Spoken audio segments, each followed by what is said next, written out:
Good evening, good evening, good evening, everybody, and welcome to week 4 of the journey on mediumship.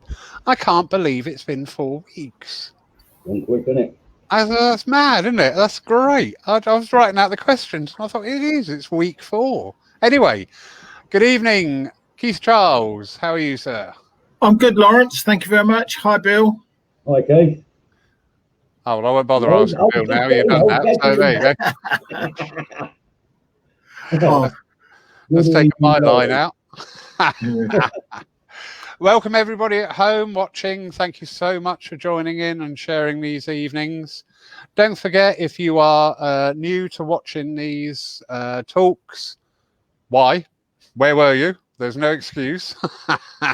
But if you have missed any of the previous talks, they are available on the church Facebook page, main page, left-hand side, videos tab, and you can go back to right the way back to the beginning and just follow this journey through. So hello, a few call outs here. Linda, hello darling. Corey, Joan, lovely Joan, all the way from the US. Evening, Joan. Joan says, good evening, handsome gents. I think she must be watching another channel at the same time. I think she's looking at the top right-hand screen. She's looking after my children. So good evening. Hello, Phil. Nice to see you again. Right. So week 4. How exciting. So we have covered, just a quick recap for everybody. First week, we were thinking about joining a circle, developing our mediumship. Second week, we were sort of like brand new kids on the block, getting into circles, how to behave. Week 3, we went over some of the points. It was quite interesting, actually, last week. I watched it again a couple of days ago. And yeah, there's some interesting little points in week 3 because the development path isn't like that. It was sort of like that. But this week, we're there. All right, we're mediums. Hurrah! How do we do this? What do we do? What are some of the challenges we face? You know, once we have given that time over to develop our mediumship and going along the right lines and the right formats of promoting new mediums to our platforms. But, you know, when you're new medium, start going out there, start working. Again, another learning curve, really is.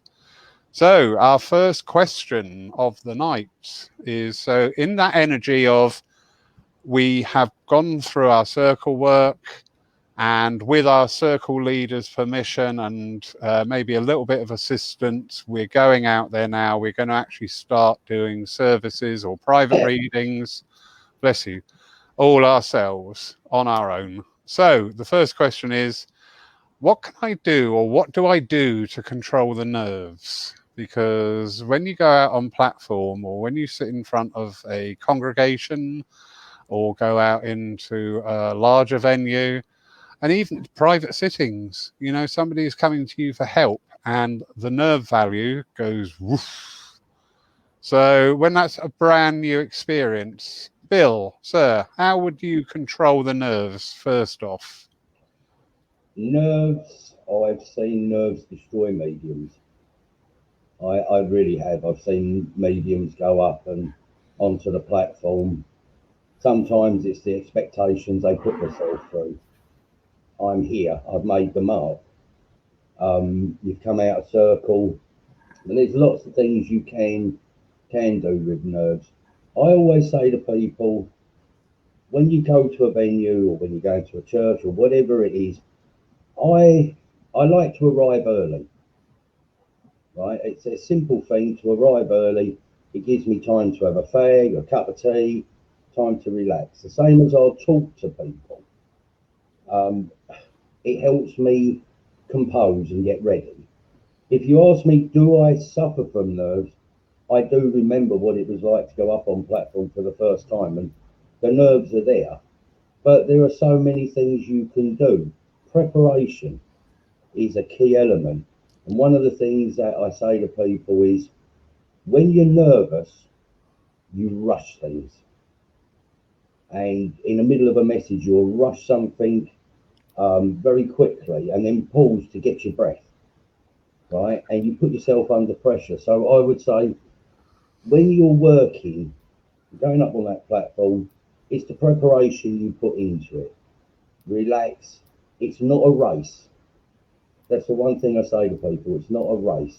Prepare yourself. Get used to your surroundings. Just a silly little thing like that. And when you stand up there, and I would say to any medium coming out, you can only give what you get and do it in the pace that you're comfortable with. Right? And some of the times that I've seen people come from circles, start to come out on the platform, and you can tell that nerves with them, and it's been destroyed. So I would say relax, prepare yourself, arrive early, and learn to breathe, because it frees your mind, you're more relaxed, and just give what you get, but at a pace that you're comfortable with. And you'll find that a lot of that will stop the nerves. But that's me. That's my take on it sometimes. No, that's lovely. That's some really good advice there. Keith, sir, what's your advice, please? Well, I'm kind of been accustomed to public speaking, not in as much of standing in front of theatres, for, pantomimes or anything, but obviously my training as a police officer goes into a lot of teaching of how to deal with members of the public, how to project your voice, how to do things that are actually being assertive. That doesn't mean bullying, it means assertive. But I believe there are lots of things surrounding you that can help you. Because I was nervous when I started, because anything that you go to that is new, it is going to make you nervous. And I'll give you an example how we can do to help things. We spoke about when we were in our development class that I would, and Bill did, and I think you would advise to your student to stand up when they're doing things. So they're used to standing in front of them. You should, as a tutor, be able to get them to calm down.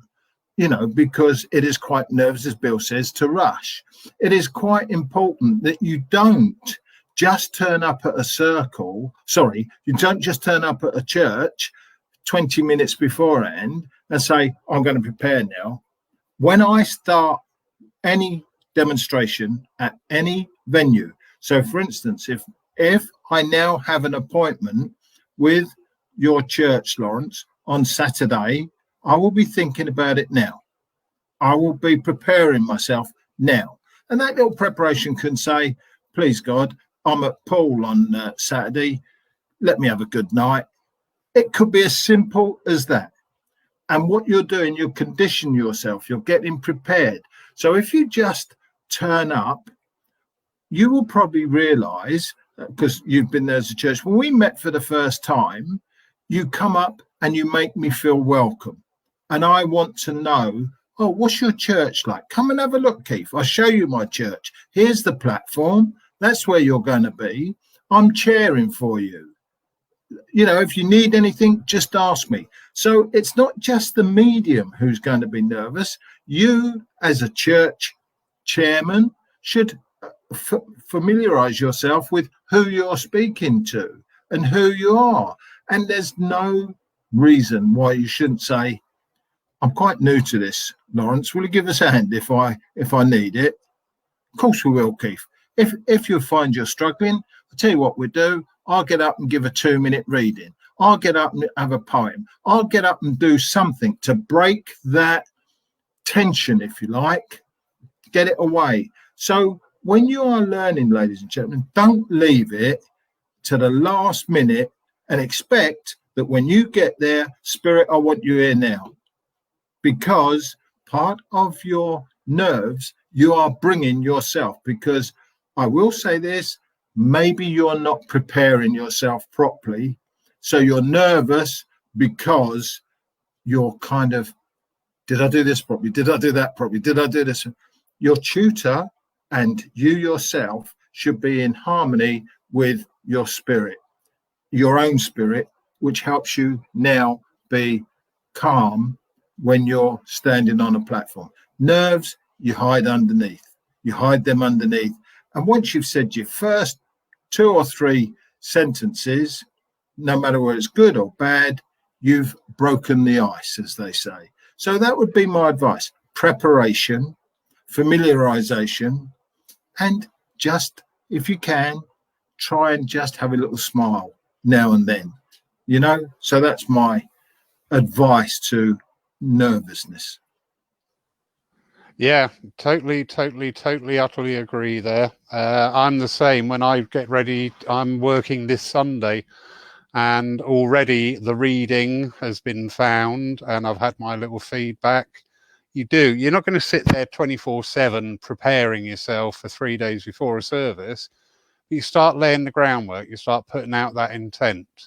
And again, very good point there, Keith. The churches and the centres part in welcoming in, we're all have some experience under our belt here, and I know we could all probably give, if I said what was your worst and then what was your best welcome at a church, we would all have our stories to tell.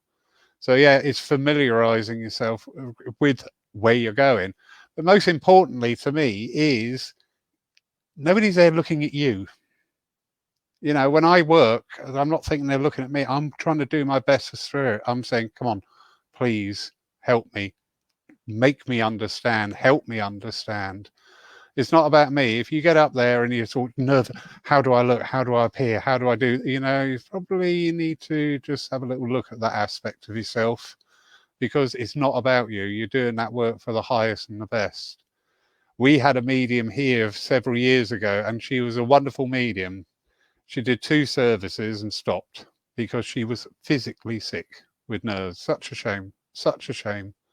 So yeah, nerves are there, nervous energy. Some people say nervous energy is good. I say to people, I get so nervous. I say, good, because that's, that's Spirit saying we're here. And that, just saying that actually turned it from being a dominating force to a sign, oh good, I'm getting nervous, that must mean Spirit's here. It's how we handle it. Yeah, very interesting. Thank you. So Keith, this is always a good one. You're out there working, fairly new into this, and you are drawn to somebody, or you have thrown out the information and somebody has claimed it. And then you get, no, I don't understand. How are you going to handle that one? Easy. When I say easy, that's not being arrogant. It's like, do not stand up there and expect you to be perfect. Spirit don't. So when you stand up, you should make your preparation. When Gordon Higgins used to say to me, you should be forming your link now. That's when you've worked on that and you said your opening prayer, for instance, your introduction. You should already have been saying to Spirit, and they always say to mediums, it's the old-fashioned way, but would you like 10 minutes on your own? That's what they say. And that's when you start sitting there and say, come on, Spirit, give us a hand. But we can talk about this later, but there are different, I want to say, stages of your development, because you might start off being quite nervous, then you'll be quite arrogant, then you might be quite sad, then you might be quite happy. Get used to it, because that's going to happen, and whatever's happening. So when you get up, and I'm giving, just say, Lawrence for a message, and I say, I've got a gentleman here, do it in bits. Do it in bits as a beginner, right? Because what mediums tend to make a mistake with is, I'll give you this as for instance, I'd like to come to you, sir. That's Lawrence. I'd like to come to you, sir. I've got a man here. He said he passed with a bad heart attack. He lived in Brighton. He had 2 cars. He had a cat, and he's got a sister. He's got 4 brothers. He's got a garage down the road. Do you understand? And you go, no. And you go, why have you said no? Well, I do have I do have 4 brothers. I know nothing, anything else, and I know nothing because you've overloaded the recipient with your message. So do it simple. Do it. Bill has a habit of keep saying, "Do you understand?" You know, it's a lot of things that mediums do because we are simple people. Just keep it simple. Don't try and be flash. Don't try and be Jack the Lad. Just get up there, and that goes to ladies as well as men. Just get up and say, "I'd like to come to you, sir." I kind of say to people, "Is there anybody here tonight who doesn't want a message?" Because you will get the odd one or two that for no reason, they don't want a message. So it's no good saying, for instance, Lawrence is there because he's just lost somebody very dear. He just wants to sit there. He just wants to compose himself because he's just lost somebody very close. I'd like to come to you, sir. No, thank you. I want to come to you. No, I'm coming to you. Straight away, you've alienated not only Lawrence, you've alienated Spirit, you've alienated yourself and everybody else that's sitting there. So be patient. That would be my first thing. So when you get the 3 no's, there used to people say, get 3 no's and you're out. No, don't be lazy, mediums. Don't be lazy. Go back to your communicator, because if you're telling me you've got a man there, I want to know who the man is. I want to know what his name is. I want to know what he looks like. I want to know what job he's got. You've got tons of information, but you, ladies and gents, you are just the facilitator between Spirit and the recipient. You're not in charge of that message. You are in its content, but your communicator will tell you what he wants to get across to you. If that makes sense to everybody, you are just the medium, in inverted commas, that's doing it. So I hope that helps with the no situation. Very good. Thank you very much, Keith. Bill, over to you, sir. Brilliant, Keith. That said everything. Did, didn't it? We've got nothing to say now. Another fag, you know what I mean? I hate seeing mediums, and I've seen them do it. If I come to you 3 no's and you're out, it's 3 strikes and you're out. I hate that. Because at the end of the day, as Keith said, you can only go to the person you're drawn to.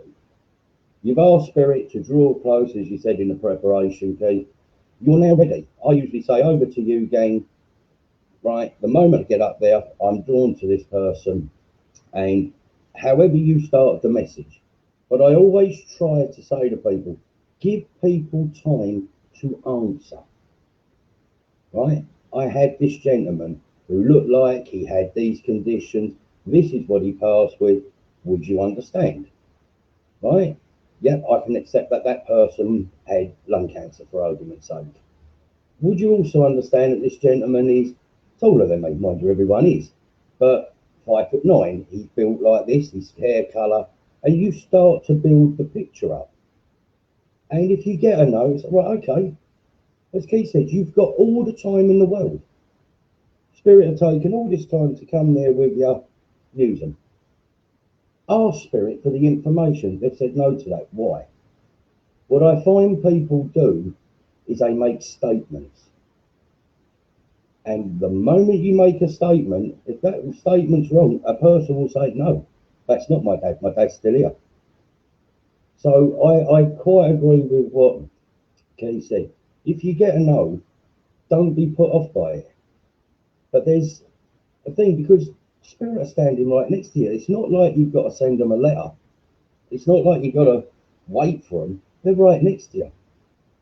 Talk to them. Use them. If you get a no, don't be fearful of it, because it makes the medium work. You're up there for quality, not quantity. And at the end of the day, all you can do as a medium is relay someone's life story from Spirit, because that's all they can give you. Their memories and stuff like that. You're relaying it. Now, there are going to come times where people say, yes, my uncle is in Spirit. I didn't know what he looked like, so I'm going to say no to that. Sometimes you'll say, what can you find out about that? Because that's where the proof comes from. One of the things that I think you need to touch on is that we can make mistakes. We're human. I come to that lady at the front. I've got this person, blah, blah. No, no, no, no. Then stop. Ask Spirit, is the information I've got correct? Yes. Then say, would anyone around that person understand that specific information? All right? And suddenly, where you're looking in front, someone right over in the right-hand side of the room, right? I put their hand up and say, I can take every bit of that. That was that person. That's how they were. That's what they passed with. And you think, well, why am I going to the front? Just for that split second, you may have stepped out of the link and thought you was there. Your mind got in the way and thought I was with that person. And in fact, it's over there. So what I say to people is, I hear lots of people when they're starting out, I don't get no's. Well, sometimes the best proof is when you've got to work a little bit harder. You know, you could tie a message in, you could give them height, build, weight, shoe size, everything. But if you tell them that old chopper bike that they had, right, oh, God, yeah, that's so-and-so, that was me dad bought me, that's the message tied in. Silly little piece of information. I quite agree with Keith. Sometimes you'll get people who will say no to everything. You could have Spirit standing there, materialise. They would still deny it because they don't want that person. They want another person from Spirit. And that annoys me because you're fighting a losing battle there. We don't get a choice who comes in. We have to relay as a go-between between the spirit world and this world, the information. That's my advice I would give to people on that one. That's a hard. Yeah. Brilliant, Bill. Thank you very much. Yeah, not to go too deeply onto that energy, it's happened a few times with people who have obstructed a message deliberately. Thankfully, not that often, but you do remember the times when somebody does it to you. One time, somebody actually said afterwards, I was only saying no to make you work harder. I'm like, really? Anyway, that aside, I like the nose. I didn't used to like the nose, but I do like the nose now. I used to be, when I got a no, it floored me. I'm like, oh, brain kicks in, I'm wrong, you know, and then you really start losing the plot. But now it's like, come on, tell me more, tell me more, tell me more. Is somebody with you? I find that quite common. If they're not quite understand, you know, we're all of different ages, and some, you know, can't remember what we had for breakfast this morning, let alone somebody that we used to hear about in the family when we were kids. And it's not until later on something is said and you think, oh my goodness, it was there. Yeah, of course, it all makes sense. You know, the sitter at times will not remember. I've done it. I had a description of somebody. I'm going, I really can't take that because it was quite a strong description. I went, no, I can't. And 2 weeks later, I was doing something. I went, oh no, it was them. And it made perfect sense. So yeah, you get the nose, fine, don't get phased, keep at it, ask for more, ask for more, ask for more all the time.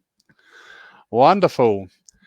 Now, here's one. I wasn't quite sure whether to ask this one or not, and I thought, well, no, actually, no, it's something that does need to actually be openly discussed and get people's thoughts about it. So I'm a medium. What do I charge? Keith? I have a problem with money. Not what we charge. People can hear this, and it's something. Since I started in the 90s, I was charging £40 for a reading. People will tell you I'm still charging £40 for a reading, but it's my choice. So if somebody comes to see me for a reading and I say to them, my fee is £40, at the end of it, I can turn around and say, I don't want your money, thank you. Not in a rude way, you know. It's like, no, I'm not charging you. They go, why not? I said, because something's telling me I don't want to. Then you get other people who say, well, I'm a medium, I'm a professional medium, which means you earn your money by living. And they go out and say, I charge X, Y, Z. And there are astronomical fees that I've heard that mediums have charged to me, on to this much that if they were doing readings and they're doing 10 a week, they are in football league standard of money. You'll be on 200 grand, 300 grand a year. To me, that is ridiculous, because it takes me back to saying a man's worth what he charges if people pay it. And you, as the sitter, can say, no, I don't want to charge that. Sorry, I don't want to pay that. The same way that I say this to people, and I can get my shekels up, is that people say, well, I'm a professional medium. So I'll say, okay, two things I ask them. How have you improved over the last 10 years then? Tell me what you've done that's improved, apart from your fees going up. Tell me what makes you better. The other thing I do is, if you are a professional, does that mean if you was a professional painter and you did a bad job that I have to pay you? Because it's your time, as mediums will say, well, it's my time, but I wouldn't pay a bad painter. So if I'm running a church and you come to see me and you say, well, there we are, 300 quid, for argument's sake, I just pick a figure and say, I'm not paying you because you weren't worth it. That's not saying that you didn't have an agreement to do it, but it's saying, do you honestly feel that you are, in your heart of hearts, you were, I'll use it, you was lousy tonight. You didn't enjoy, people didn't enjoy it. You never got a yes right all night. Well, I'm a professional medium. Well, that's all right then. I just put professional in front of my name. I'd rather put it, I'm a principled medium. I'm an honest medium. And if I've had a bad night, Bill's had one, you've had one, I've had one, I wouldn't feel comfortable. So when it comes down to fee, I had this, and I'm sorry to drag this bit on, some 15 years ago, when the mediums went on television, I honestly said, I think it's the worst thing that happened was to have mediumship on telly. And what I said has happened. And what happened, I was getting telephone calls from schools, from colleges, that there were lots of young people when they were doing their position of what do you want to do when you leave school. It's like, I want to be like a medium. I want to earn money, get on television. So that was my feeling. You can do what you want, ladies and gents. You charge what you want if you're happy with it and you think you're that good. I've never met a medium yet who feel they're that good that they are charging, and this is a God's honest story, and I'm not going to go name whoever, but are charging over £1,000 for a reading. I don't know anybody who is that. But there we go. That's just, don't get me on money. Lawrence, don't get me on money, because I do get a bit cheesed off. I do. But there we go, ladies and gentlemen. You charge what you want to charge if you can live with it. That's fine. Because you'll go out and you'll say, I'm not paying £1.50 for a bottle of milk. I can get it down Tesco's for 85 pence. So it's the same with mediums. Yeah, the lesson. When I said I was a bit hesitant about asking it, there were quite a few levels of why I was hesitant of asking it, and you were one. I won't change. No, fair enough. That's brilliant. Bill, sir. Real. I don't think you've got a long enough time on this one. I'm like Keith. You know, money's nice. It's nice to have something to go and buy something. But I've always got it from my dad. My boys have got it. I would not take anything from anybody, money-wise, if I didn't think I've earned it. Yeah? And I see that mediums, I've had people come up to me, I want to sit in a circle, I want to ask you a question. Why do you want to develop as a medium? I want to do lots of readings, get on the telly, be famous and earn lots of dough. Oh, thank you. Bye-bye. money is such a contentious area within this with the movement. Yeah. So let me break it down and have my thing. Money doesn't bother me. I'm very much in Keith's camp. I've said this to you, Keith, haven't I? It doesn't bother me. There's the calluses on my hands. I still go and work and earn my money that way.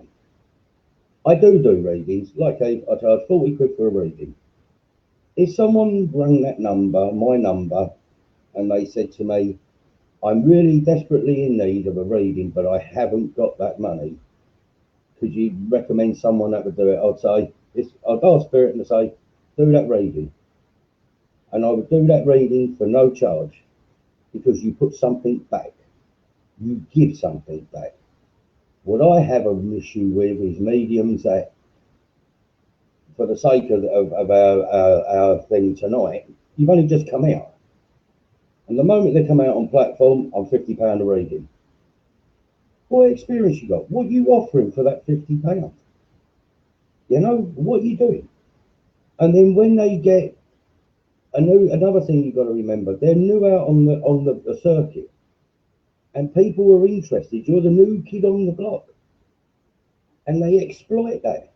All the churches want you because they want to see who you are, what you like. The readings are going to come in. They do 2 or 3 months at, I don't know, £30, £40. 3 months later, it's £60. Right? A couple of months later after that, it's £75. And so it goes on and goes on. What I say to people is, you've got to be happy and content in what you charge. But be honest with people. Right? Be honest with them. If you've got a reading there and you say to someone, and this is my words when I do readings, I will give you what I get. If I don't get it, I can't give it to you.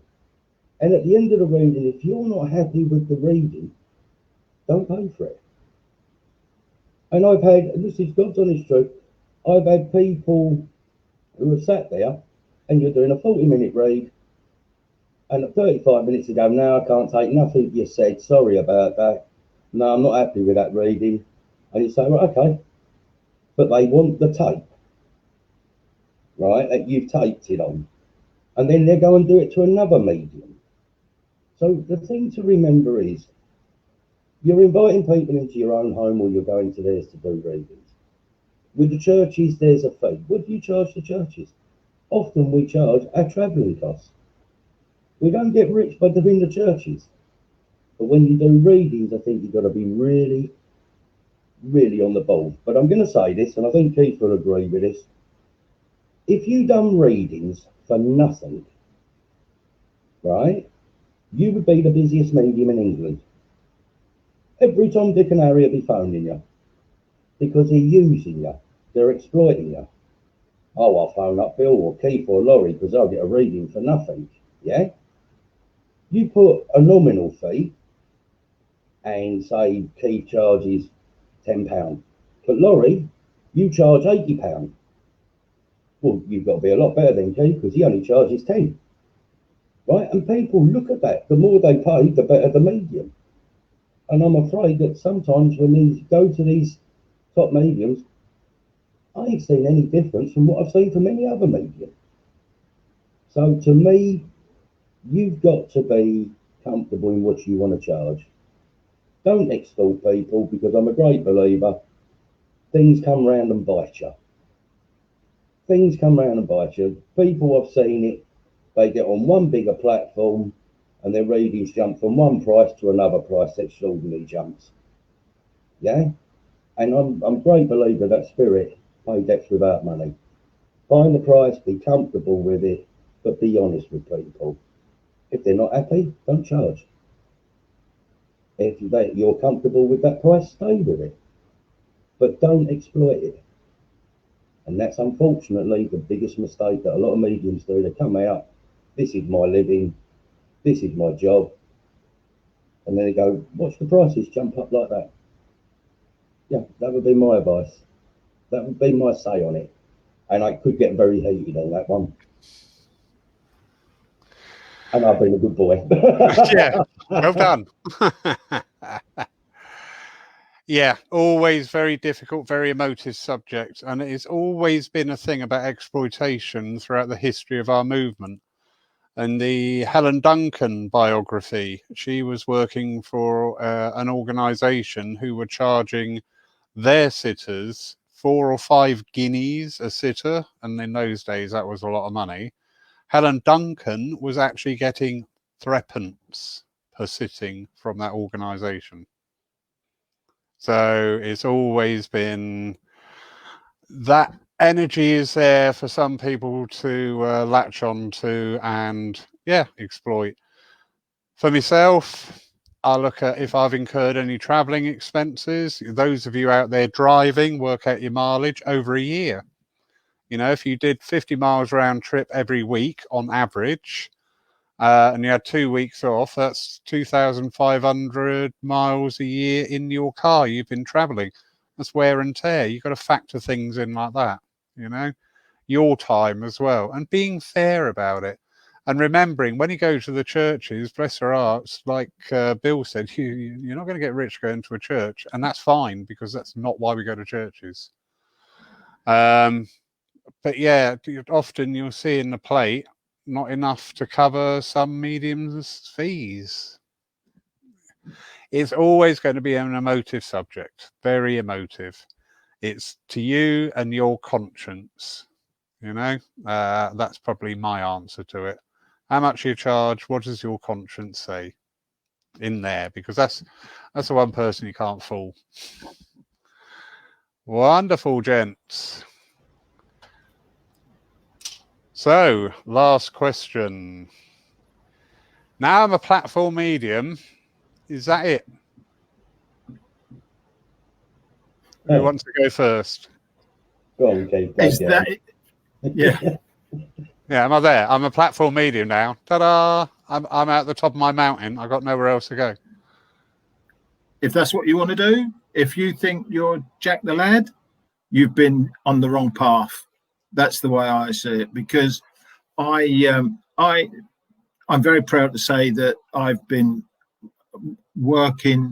running an event called Spirit Quest for over 20 years. In that time, I've always invited people that are new beginners, if you like, getting a chance to work in front of 200, 300, 400, 500 people. But once you've done that, you've done it. Just tick it off. Say, I've done that. It doesn't make you better because you went to a theatre for 200, 300, 400, 500. Because if it did, when I started my first ever dem, and mediums used to do this, and I'm one of the old ones, and Bill probably knows it. It's like when you started off, you get home and I meet Bill and I go, "Hello, Bill, where'd you go?" And he says, I'm making this up. "I went to Southend Church." "How many do you have, Bill? How many do you have?" And he goes, "I had 12. "Did you? Where was you?" "I was at Hove." "How many do you have?" "I had 14. And it's like, it became a sort of game number. And it's kind of, I guarantee you, people listening now will do exactly the same. Because let's look at it. It is our bit of ego. It's like, look what I've done, right? But what you're doing, you're looking at the top of the surface. You're not looking at why you really did it. You know, we joke about it, but you should be doing it with your heart. You should be doing it because you help people. I don't want money. I don't want money. I want to be able to help people. I really do. If I can give you a message that it could be two-liner, that you come up and you say, "Keith, I've been waiting for that for 2 years, 2 months, whatever, 2 hours." That gives you such a lift. It gives you such a lift. And there was a good old friend of mine, 35 years we were friends, and he had a church, Wimbledon Church, and he used to say, "It's not what you get, it's what you give." The principle, even if I got that the wrong way around, it's like we're giving stuff. It's not what we give, it's not what we get. So the more that you give, you get rewarded in different ways. So don't think just because I said this to Derek, and I'll repeat this just so people can hear it, is I went to Wimbledon Church as a new medium, and he said, what do you want to do then? I said, I want to be the best medium in the world. He went, what? He said, you're a bit pie mash, aren't you? Meaning flash. I said, no. I said, you hear lots of people say, I want to get on the platform. I said, but if I get to the platform, does that mean I've finished? No. I want to get to somewhere I'm never going to get, but I'm still going to keep it. I want to be the best medium in the world. And there's no way that's ever going to happen. So if I keep striving to be the best I can be, to get the best I can get for the people that I help, that means Spirit have rewarded me in so many ways, ladies and gentlemen. This is what I honestly believe. I've had 2 strokes. I've lost half my sight. I lost the ability to talk. I've lost half my heart on my first heart attack. I had a near-death experience when I was dead for 4 minutes, which sounds ridiculous, but I was dead. You tell me how much you can pay to give me that and still leave me in a position where I'm passionate about what I do, and that I do it because I love what I do and I do what I love. And for that, I am eternally grateful to Spirit. And that's my, if you like, when you get there, is that it? No. If you are, don't bother. Thank you, Laurie. Brilliant. Thank you very much, Keith. Bill, over to you. Oh, is it the end? No. You've taken one step. You've gone in the circle, you developed. Now your second step is you're out there. And this is the most crucial time, most crucial moment.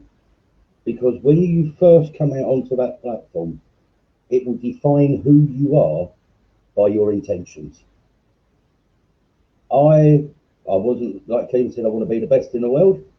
I turned around and said to Spirit, I will do this job, right? I will work with you, I will do this, but make me the best that you can make me, right? I never turned around and said, make me the best I can be. The moment I do that, I set a ceiling. I could have reached that pinnacle. Where am I going to go? I'm going to go nowhere. I'm going to go round in circles chasing my tail. So if I left it to Spirit and said, make me the best you can make me as a medium, I'm always learning. I'm always searching. And I love it with Spirit, because if you go out with the right intentions when you first go up on that platform, you'll learn the morals, you'll learn the standards, you'll learn what it's about. And like Keith, the opportunities will come along. Maybe not all in quickly and in quick succession. And as you said, Keith, with Spirit Quest, all the years I've worked, Spirit Quest was my biggest platform. And I've lost count of how many platforms I've worked and how to do the job. You'd have thought after 20 odd years, you know how to do the job. But it's a far cry when you go from church or even into clairvoyance with 100 people or 200 people to 500 people. You still got to do the same job. What did I learn? I learned a lot. I learned about myself, I learned about linking with Spirit, and learned about, it doesn't matter how many people out there, there'll be 1,000 people out there. You still got to do the job. You still got to go to that person. You've still got to give them the evidence. So is it the end of the journey? It's the beginning, the real beginning. And with experience, you'll do platforms, there'll be different platforms, you'll work with different mediums. You'll start to get your own way of working. You'll start to learn that you've got to own the platform and not let the platform own you, which is I wanted to say at the beginning, right? And you're comfortable up there, but you never stop learning. And if people remember that, you might start off as a clairvoyant medium working on the platform. Here the 3 of us are now. What we're doing? We're teaching. Spirit are now saying, right, we want you to teach people. Because at the end of the day, I think Keith and Laurie, you both agree, when we teach people, we don't want them to come out as good as us. We want them to come out better than us. They become the next teachers. They become the next generation that when we sit in a corner dribbling away or kick the bucket or whatever we do, the legacy is left behind that someone will follow what's correct. So yeah, pinnacle, the peak, have you reached it? Is this the end of? Far from it. Because if you think just coming out of circle is just it, boy, are you in for a rude awakening. Right? There will be the crescendos. You'll reach the peaks and you'll think, wow, this is going really well. And then there'll be the troughs where you hit the bottom and you want to walk away from it. And what's the best lesson? You've got to learn to overcome that, get in the saddle and start the journey again. You never stop learning from the day you work with spirit to the day you take your last breath. You never stop learning. And spirit are the teachers. If there's a door that can be opened and they think you've got the ability, they'll try and get you through that door because you're a service to help people. That's my say on that one. At the beginning. Yeah, very true, Bill. Couldn't agree with you, gents, more. We set our own limitations. You know, if I was coming out of circle and thinking I want to be half as good as Keith and Bill, I might end up half as good as them because that's what I've said. But I want to be twice as good as Keith. I want to be twice as good as Bill. I want to go on. Teaching is one of the obvious advancements you get. I will say this. It's a bit emotive at times with some people, but it's not rude. It's not rude. You do find as a platform medium, when you first start serving your churches, everybody loves you, you know, because you're new, you're fresh, you're somebody there. And once you get that name, like we talked about a few weeks back, everybody talks, you know, and if you go out as a fairly new medium and you do a top-notch service, you can guarantee all the other churches in the area will be on your doorstep the next morning and said, oh, you know, we heard, blah, blah, blah. And that's lovely. That is lovely. But just keep in the back of your mind, you know, us mediums, we've got a shelf life. You know, if we go out there into that energy and you've got loads of churches asking for you to serve them, it's lovely. It's very flattering. It's very rewarding as well. And it's great when you're working with spirit to that level. But after a while, you know, people are going to see your name and go, oh, God, not him again. There is that to it. There is that to it, Lawrence. Yeah. So, no, that is not it by any means. It is just another stage of your development.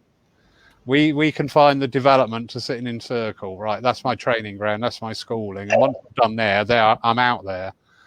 But how many people, you know, in any career, I was in engineering and I never stopped learning.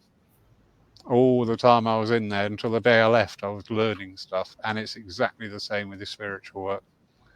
Well, I'll pose something then to you, just out of curiosity, while the mics are open. How many people have been trained, showing all the potential? Keith, I think you'd agree with this, yeah? All the potential, got everything there, and never made the distance. I think you're right, Bill. I think you're right. There's a lot of people who, and you know, who are the people that get together at the end of Spirit Quest? All the old people, the old mediums, those that have been around. And what do we talk about with the same enthusiasm that we had 20, 30 years ago with the passion? Because it comes from what we're talking about, Laurie. It comes from how you were taught. Yeah. The longevity comes from you. You build a house and don't use the right foundations, bad winter, it will collapse. And that's what I say. I know there are mediums, and one of them was on here tonight that I saw their name, and there are people that they don't want the no's. They don't want the, you weren't very good tonight, Lawrence. You know, as honest it might be, they don't want that. They want people to say, how many times, as you would remember, and I'm sorry to be boring talking about the old days, this is the new Doris Stokes. This is the new Gordon Niggerton. This is the new Jesse Nason. You pick a name. There's hundreds of them been around. Where are those new ones? I don't want you to be the new Laurie. I don't want you to be the new Bill. I don't want to be the new Keith. I want you to be better than Lawrence. I want you to be better than Bill. I want you to be better than me. You know, because that means we have helped somebody on their journey. Yeah. we have helped somebody. And you go, do you remember that Mr. XY? He's done well, that lad, hasn't he? He's done well. We don't get jealous. That's what I go back to about Spirit Quest. We all sit round and we're saying, God, this one's... And I tell you what, where lots of churches get their new mediums from, the old mediums. The old mediums. Because Lawrence will phone me up and say, Keith, do you know this bloke Bill Rich? Bill Rich, is he any good? You know, he's been... Some people said it's... I'll recommend him to you, Lawrence. Yeah, you put him forward. We don't say, nah, don't get him. He's arrogant. He's this, he's the other. We do it to help. And tell me, all these people that are listening, they will soon have their own underground where they go, let's pick a name that we know. God bless him, Colin Fry. You know, people would know him. People will have likes or dislikes. They will have likes and dislikes about Doris Stokes. And we're talking about people that are not here to that's people. People like anything. They like white bread, black bread. They like white milk. They want chocolate milk. Whatever it might be, people have, and we have to understand that. The one thing that I want us to do, as we did that, is just maybe some of our words, whatever our words have been, might just go in the back of somebody's mind, and they think, God, I remember Lawrence saying that 3 years ago, 4 years ago, and it stayed in my mind, and it's something I've always done. That is the biggest compliment you, Bill, or me can get. Thank you. Yeah, well said. I had a message in a bottle. Yeah. Police. Yeah. I had a message in 2000, and I remember every word of it because it was so awesome and it was so comforting. Get off. Yeah. You're not booked. We've told you about this. I think before. we can laugh about the bad times as well as we do, and that's the best way to deal with it. No, I was just saying, just picking up on your point there about remembering. I remember this message given to me from Platform. I just thought, wow, I want to be able to do that. You know, 20 years later, it's there because it was so good. Yeah, wonderful. Question here from Stacey Spark. Is it harder to do the bigger the audience? That's interesting. Bill, what's your view? No, I don't think it is.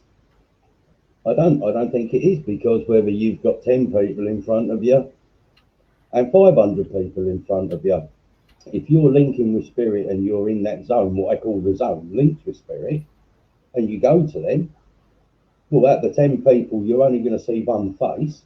The other 9 are going to disappear because you're concentrating and connecting with that person. And exactly the same with the bigger audience. And that was made very apparent to me when I worked at your Doki for the Spirit Quest. You know, you can only link with one person at a time. So to me, no, I don't think it is any harder. I think if you allow, like we said at the first question, your nerves allowed to get to you, it is very, very difficult. But at the end of the day, you've got a person coming through, you make the connection to the person you're with, and you get into that energy, that zone. So to answer that quickly, Stacey, I would say, no, I don't find it any more difficult to do it like that. I think it's not harder. I think you're still doing the same job. You're linking the spirit to a person. Okay? I just mentioned this. I think the worst expectation that was put on me twice. One was when I was on the Ultimate Psychic Challenge on telly with Randy there, as in, if you like, in opposition, and I was invited to go and do it. And I said to Christine, my wife, I said, I don't know if I could do this. And she said to me, Spirit won't let you down. And do you know what? I was so, I'll say angry, because I should not have my wife, right, telling me where my confidence in spirit should be. I should keep that in myself. But I was very grateful that she did it, because she gave me that support. She gave me that help. And the other thing was, when I went to meet policemen, when I'm doing another side of what I do, They don't want your ball. They want evidence. So you're setting yourself challenges all the time. So Stacey, if you feel you're going to be in a bigger audience, what is a bigger audience? 10 for you, 20 for you, 200 for you, 400 to you, 1,200 for you, 3,000 to you? You're still doing what Bill says, the same. People can go to Lawrence and he can get maybe close up to 200 people. Does that mean I can't go there because there's a lot of people? Take everything as a challenge that Spirit would not put you on a platform, whatever that platform might be, that you're not good enough. They know where they can put you. They know what you can do. Do the best you can. Yeah, I think my answer on that is, if you think it's going to be, it will be. So you're just going out there. You're going out there to work for Spirit, and it doesn't matter if you're on a Wednesday afternoon at a little church somewhere tucked away or a Saturday night at the Palladium. You're going out there to work for Spirit. And if you stand there and think, oh, there's too many people, I can't do this, guess what? You won't. Exactly. Yeah. I was just looking there. You got a one from Paul Dodd, and I done. This is quite an amusing one. Have you ever had to deal with lively hecklers in the audience? Well, come to Spirit Quest. Yeah. Oh God, yeah. Go on, Goose. Can I just say this? This was kind of really weird. I was given a message, and this was, you talk about when I got up to go on platform, I just felt cold, if you like. You know, I just, I don't know if I'm going to get a link. Well, you go through lots of emotions as a medium, and I'm pleased to say that after a few minutes, it was so lively, Paul, that I was in stitches. I was so, I was screwed up laughing, and Bill will verify that, because not only was I, there must have been 200 people laughing. And the same way, Paul, I have stood in a platform and cried. I have stood on there and felt my, if you like, my tummy in knots because of the pain that you're giving a message to somebody else. So do people, yeah, they do. They do. You give a message and they go, I've got your mum here. What's her name? You know, before you've even got it out, you know, you will get that sort of thing. But that's okay, Paul. Just let them do what they want to do and just say, I'll tell you what, sir, you give the message and I'll say yes or no. Yeah. You know, let them do it. But luckily, in days gone by, you would get rid of them. Not you, but the staff would excuse people out, or the church would say, would you step outside? So, Paul, you crack on, mate. You're doing okay.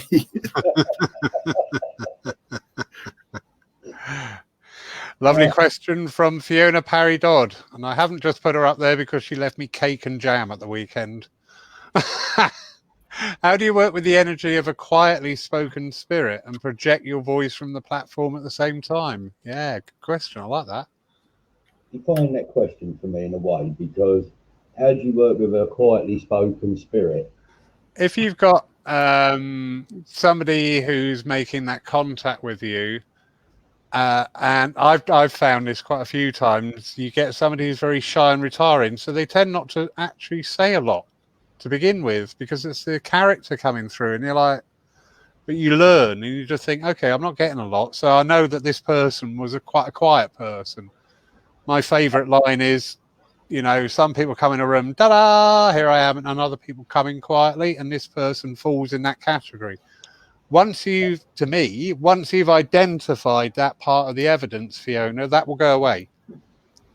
That will go away. You will then just pick up the thoughts. That might be part of the evidence trail, that they were a quietly spoken person.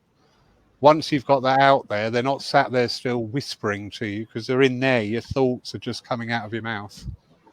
I'm going to disagree with that. Yeah. Yeah, I'm going to Oh, do two of you are. All right, come on, bring it on, then, boys. And Right, question for you. Yeah. John. A question for you. I'm deaf in one ear. What? Would you say? hey, Yeah. Yeah. I'm deaf in one ear, right? But I'm not hearing. Sometimes I hear spirit in my own ears, but I'm not relying on hearing from my ears. So if I've got a link that's coming in from spirit, I've only got to turn around and say to them, turn the volume up, lift your voice up. Spirit, no volume. You've trained with spirit.